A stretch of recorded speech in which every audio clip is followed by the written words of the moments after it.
Bapak, Ibu, Saudara-saudari, umat beriman yang terkasih dalam Kristus. Salam jumpa kembali dalam Santapan Sabda, Pesta Penampakan Tuhan, berdasarkan Injil Matius bab 2 ayat 1-12. Tema renungan, hadiah untuk Sang Raja.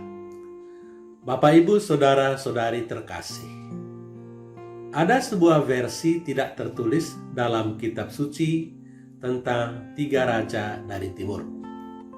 Menurut versi itu, raja-raja dari timur yang hendak mengunjungi Yesus di Betlehem berjumlah 4 orang.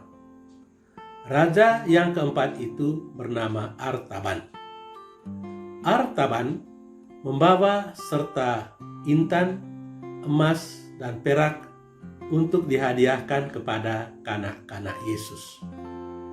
Menurut rencana, dia akan bergabung dengan ketiga raja lainnya pada suatu tempat yang telah disepakati bersama.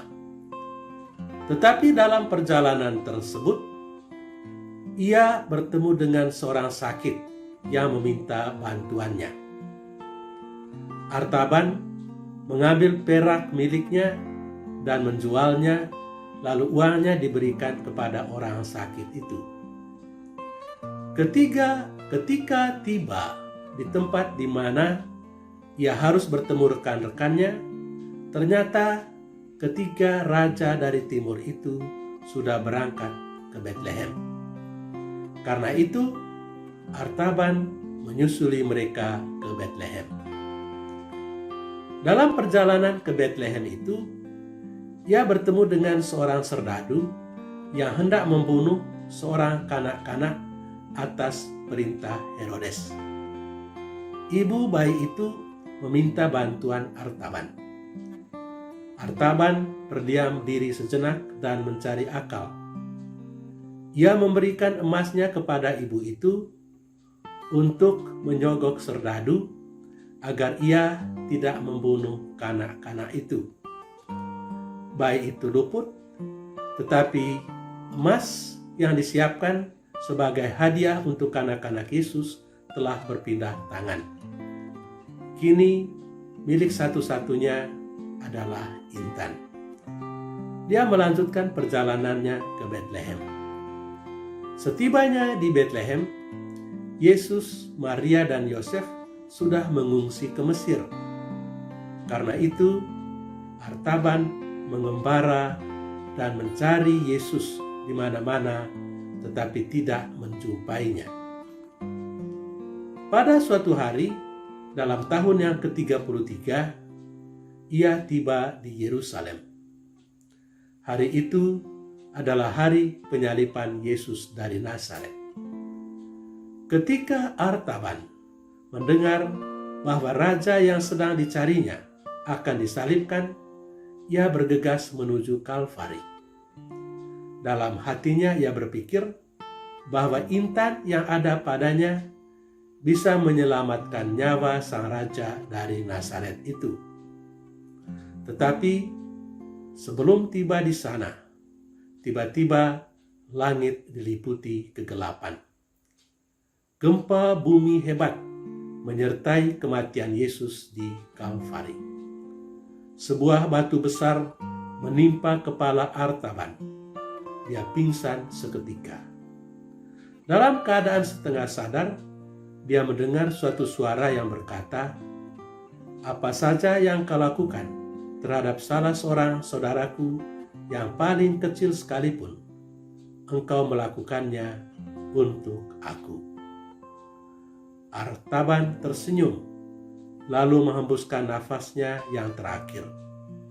Dia tahu bahwa raja yang lahir di Betlehem itu telah menerima hadiah-hadiah yang telah dibawanya. Saudara-saudari terkasih, pada hari ini kita merayakan Pesta Penampakan Tuhan atau Epifani. Pesta ini disebut Epifani atau penampakan Tuhan karena pada hari ini Yesus ditampakkan kepada dunia. Pada hari ini, keberadaan Yesus sebagai Mesias tidak cuma diketahui oleh Maria, Yosef, serta para gembala dari padang Efrata, melainkan oleh kalangan yang lebih luas yang diwakili oleh ketiga raja dari timur itu.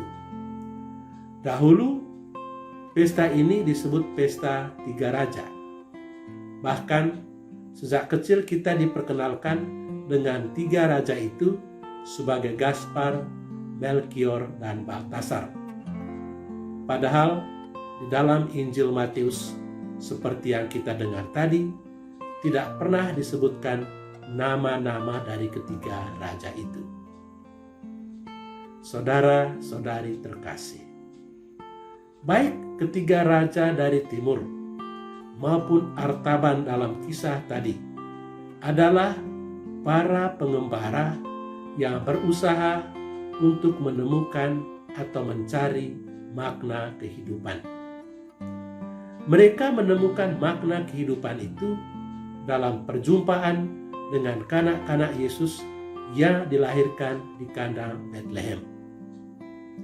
Setelah menemukan sang raja orang Yahudi dalam diri kanak-kanak Yesus itu, mereka mempersembahkan persembahan mereka kepada anak itu berupa emas, kemenyan, dan mur.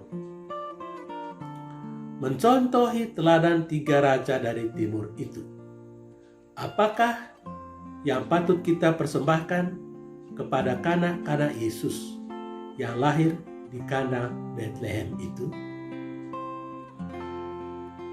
Tuhan memberkati kita. Amin.